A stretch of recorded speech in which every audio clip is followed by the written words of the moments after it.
Madame, Monsieur, bonsoir et bienvenue à votre émission d'information habituelle, Appalaches en quelques mots. De nombreuses dizaines de personnes ont assisté récemment à la 4e marche de la soupe de la solidarité.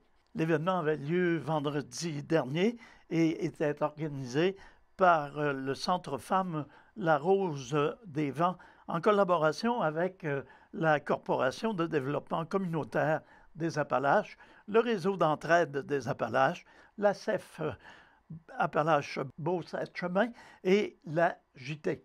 À cette occasion, nous avons le plaisir d'accueillir M. Martin Cloutier, directeur général de la Corporation communautaire, qui nous explique en quelques mots l'arrêt devant le centre Marie-Agnès Desrosiers.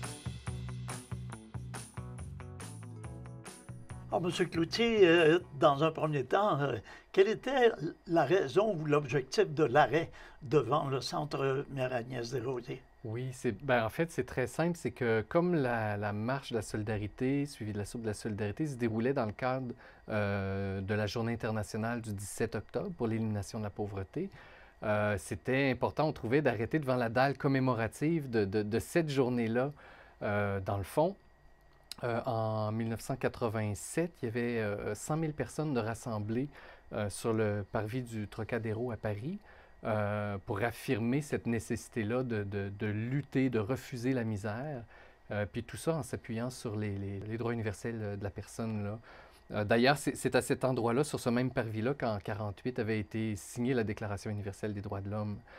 Donc, il y avait 100 000 personnes de rassemblées là pour affirmer ça. Et puis, à partir de cette année-là, chaque an, il y a une ville dans le monde qui installait une dalle commémorative pour réaffirmer cette nécessité-là et faire qu'on la partage un peu partout dans le monde, justement, cette préoccupation-là du refus de la misère et de la pauvreté.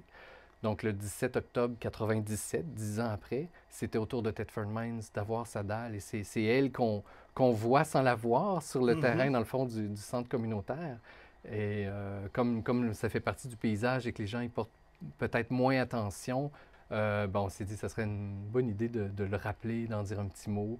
Et puis, on a invité les gens, c'est ça, à lire l'inscription dessus, puis à prendre acte de ça, qu'on participait dans le fond d'un grand mouvement international, pas juste une marche isolée à Thetford Mines. Et souvent, on croit que la misère, c'est fait pour le tiers-monde, c'est fait pour les pays très éloignés, mais très souvent, la misère est voisine. Hein? Ben oui, on a juste à penser aux inégalités de revenus. Hein, quand il y a un immense écart entre les gens les plus riches, les gens les plus pauvres, c'est une situation qui est très difficile à supporter pour les gens qui, justement, font partie de la catégorie des plus pauvres. Et ils sont de plus en plus nombreux comparativement aux gens qui ont plus de moyens, qui sont plus aisés. Donc, c'est important de s'en rappeler que la misère, elle nous touche aussi, puis qu'on a à s'y attaquer à ce phénomène-là. C'était une 4e édition?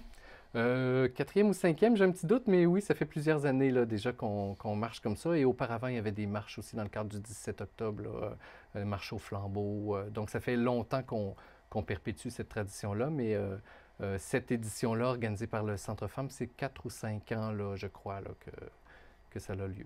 Ah, merci, M. Cloutier, d'avoir été avec nous. Ça fait plaisir. Depuis 4 ans, des groupes communautaires de la région soulignent d'une façon originale la Journée internationale d'éradication de la pauvreté qui a lieu chaque année le 17 octobre. C'est l'une des activités qui regroupe le plus de gens au Québec pour souligner cette date. Un homme de 42 ans est mort et un autre conducteur a été grièvement blessé dans une collision survenue dans le secteur de Robertsonville à Thetford samedi matin. Un véhicule et une camionnette se sont violemment percutés peu avant 7 heures du matin sur la route 112, près de la route Fortier. La camionnette s'est retrouvée partiellement dans un fossé sous la force de l'impact. Les 2 conducteurs, seuls à bord de leur véhicule, ont subi d'importantes blessures et ont été transportés d'urgence dans un centre de traumatologie de la ville de Québec. L'un des 2 hommes, un résident de Broughton Station, a succombé à ses blessures. On ignore si la vie de la seconde personne est menacée. La Sûreté municipale de Thetford Mines a pris en charge l'enquête et des techniciens se sont déplacés pour reconstituer la scène et établir les circonstances de l'accident. Les causes de la collision étaient toujours inconnues au moment de l'enregistrement de notre bulletin d'information. Au moment de l'entrée en vigueur de la légalisation du cannabis au Canada, la ville de Thetford Mines a dévoilé sa réglementation municipale encadrant l'usage de cette substance sur son territoire.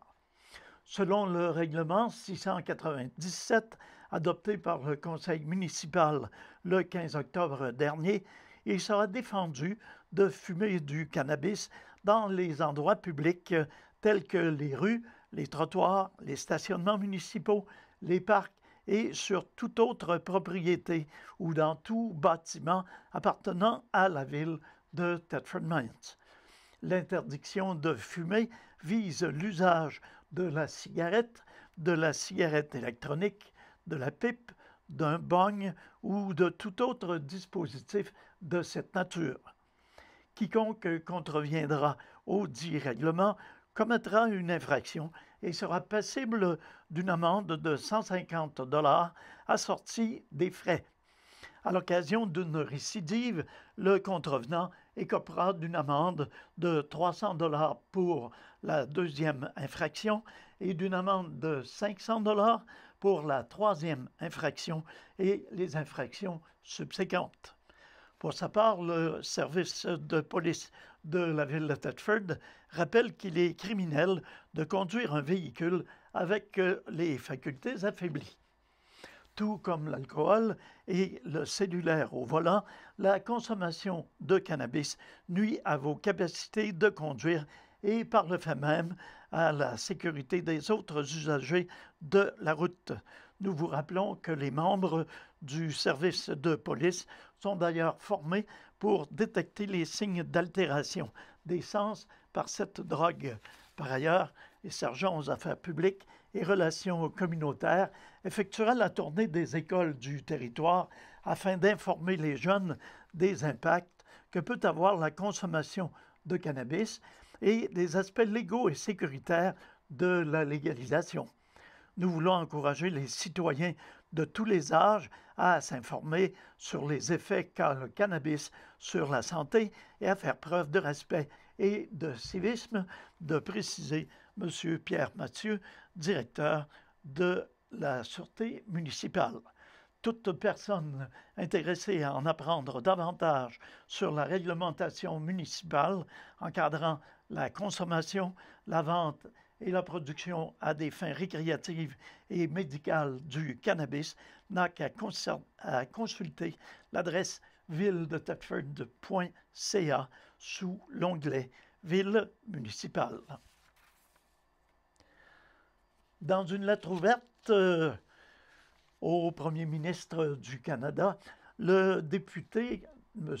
Luc Berthold signale qu'en tant que député et citoyen, il mentionne qu'il est désolé et veut le souligner à Justin Trudeau dans le fait qu'il ait persisté dans son empressement à légaliser la marijuana.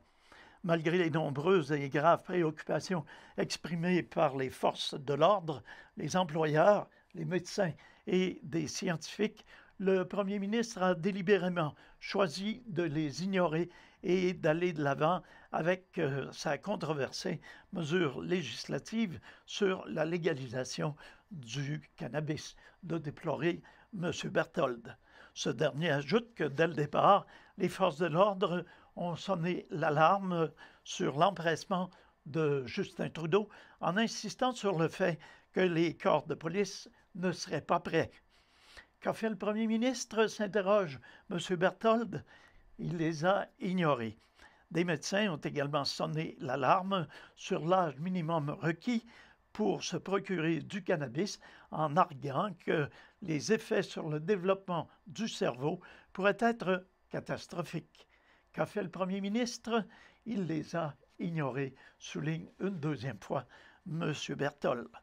Le cannabis est maintenant légal et le premier ministre a reconnu qu'il n'existe pas de manière concluante de déterminer si quelqu'un conduit sous l'influence de la drogue. Les policiers de partout au pays sont maintenant confrontés à une nouvelle menace à la sécurité publique sans avoir les outils nécessaires pour y faire face. Justin Trudeau a toujours maintenu que la légalisation du cannabis avait pour but de l'éloigner des jeunes. De quelle façon? C'est une excellente question, mais malheureusement, le premier ministre l'ignore toujours lui-même de souligner M. Berthold, qui a complété en mentionnant que le 17 octobre 2018 demeurera un triste jour dans l'histoire du Canada et que les Canadiens se souviendront longtemps de ce triste héritage légué par le premier ministre Justin Trudeau. Nous saluons l'annonce du gouvernement fédéral qui nous permettra de valoriser nos résidus miniers. C'est en ces mots que Mme Lucie Rouleau, présidente de la Chambre de commerce et d'industrie de Thetford Mines, a réagi à l'annonce du gouvernement fédéral le 18 octobre dans le dossier des résidus miniers de Serpentine.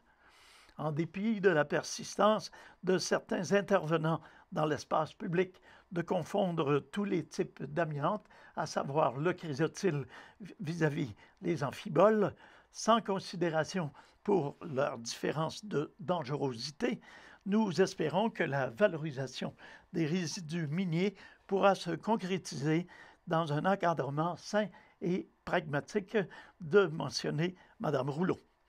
La présence de centaines de millions de tonnes de résidus miniers dans notre région date de plusieurs décennies.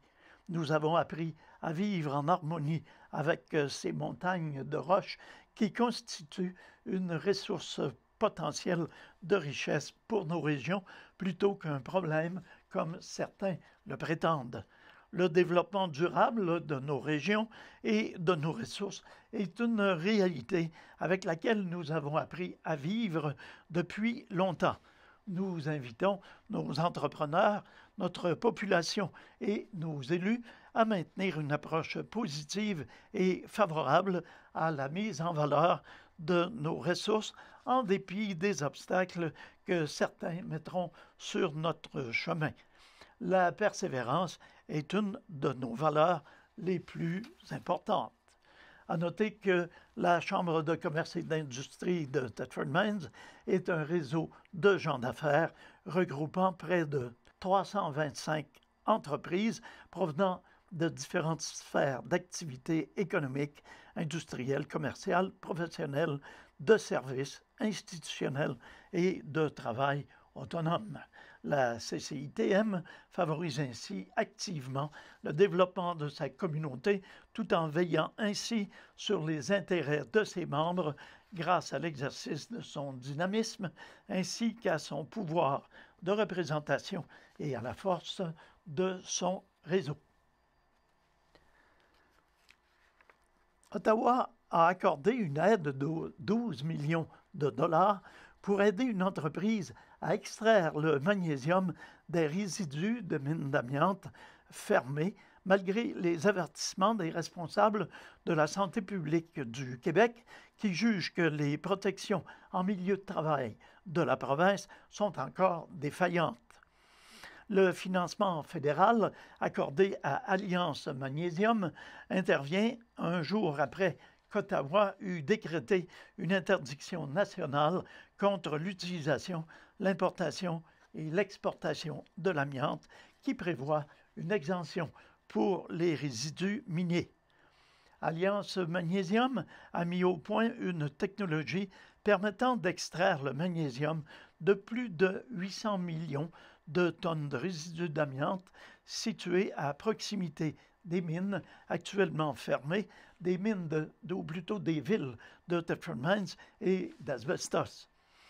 Le président de l'entreprise, M. Joël Fournier a expliqué à la presse canadienne que la technologie impliquait la destruction à l'aide de l'acide de l'amiante toujours présente dans les résidus et que les travailleurs étaient bien protégés pendant le processus.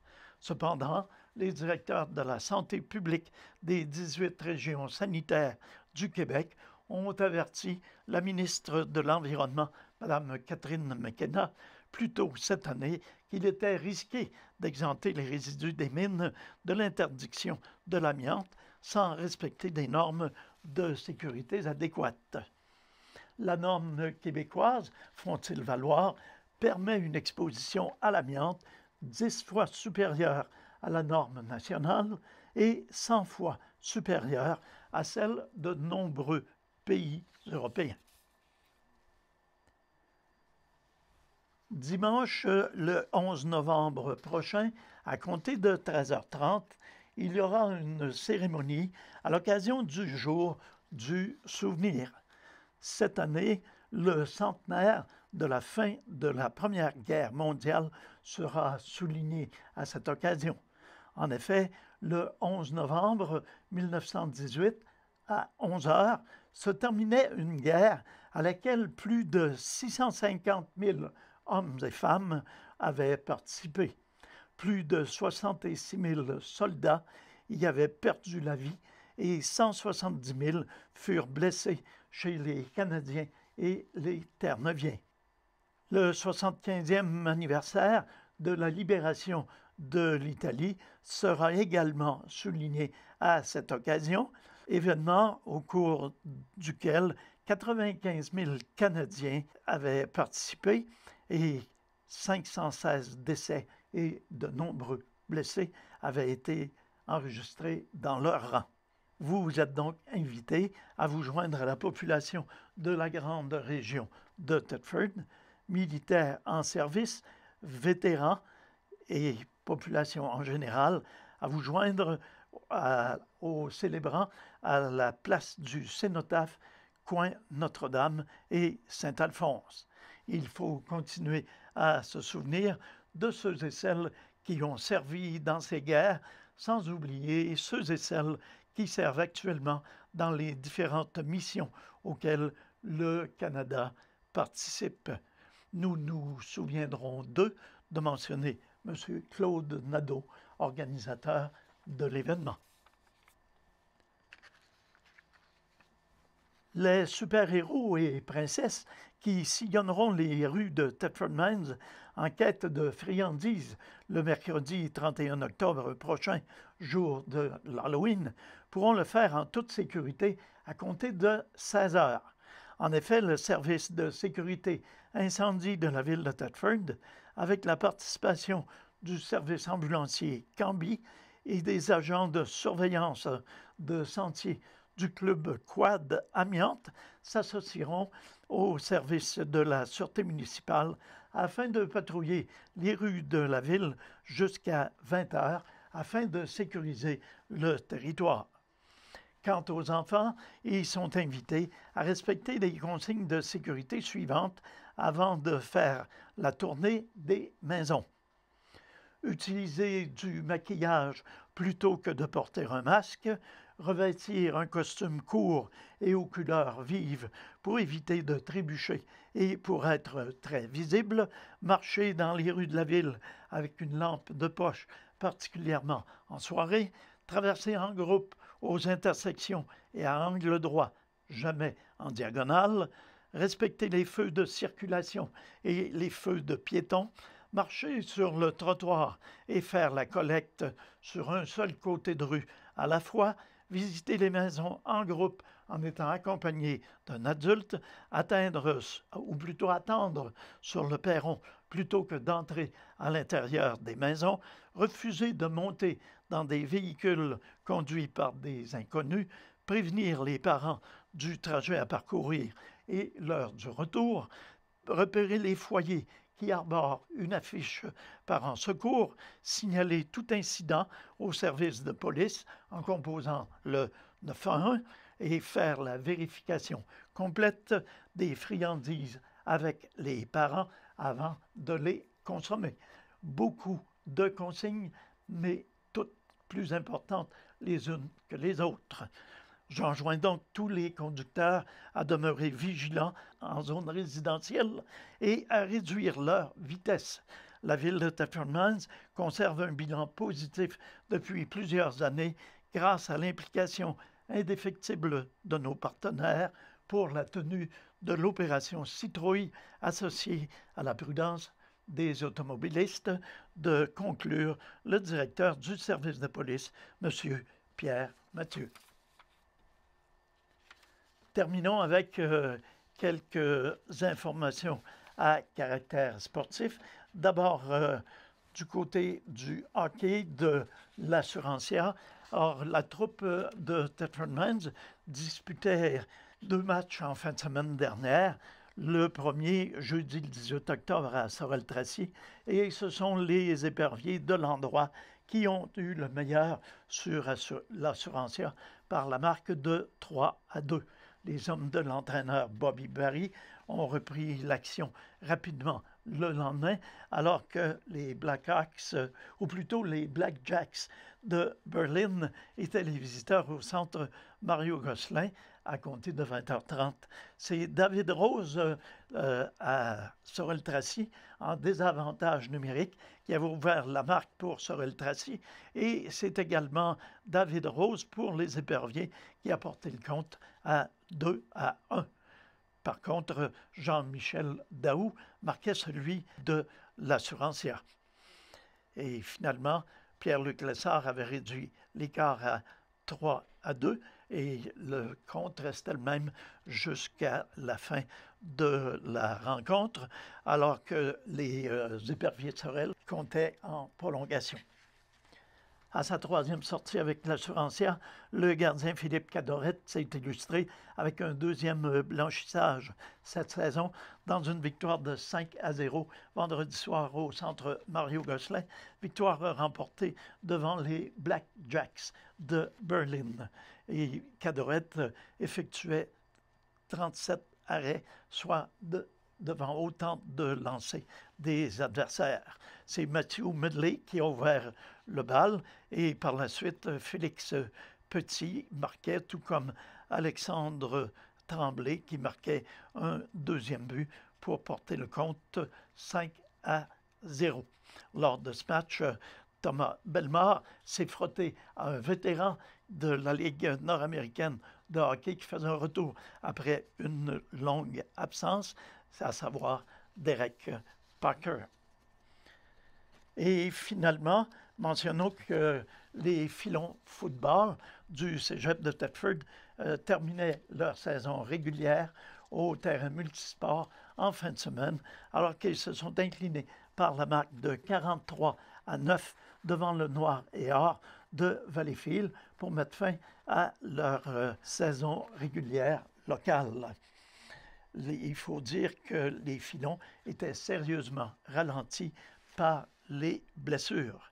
La troupe de Diego Rattel terminera sa saison régulière en allant rendre visite à l'équipe du Cégep John Abbott en fin de semaine prochaine. Alors voilà, c'est ce qui met un terme à notre bulletin d'information pour ce soir. Je vous invite à être des nôtres la semaine prochaine pour un bulletin semblable. Entre-temps, je vous remercie d'avoir été des nôtres. Je vous invite à demeurer à l'écoute. Notre programmation se poursuit. À toutes et à tous, une bonne semaine.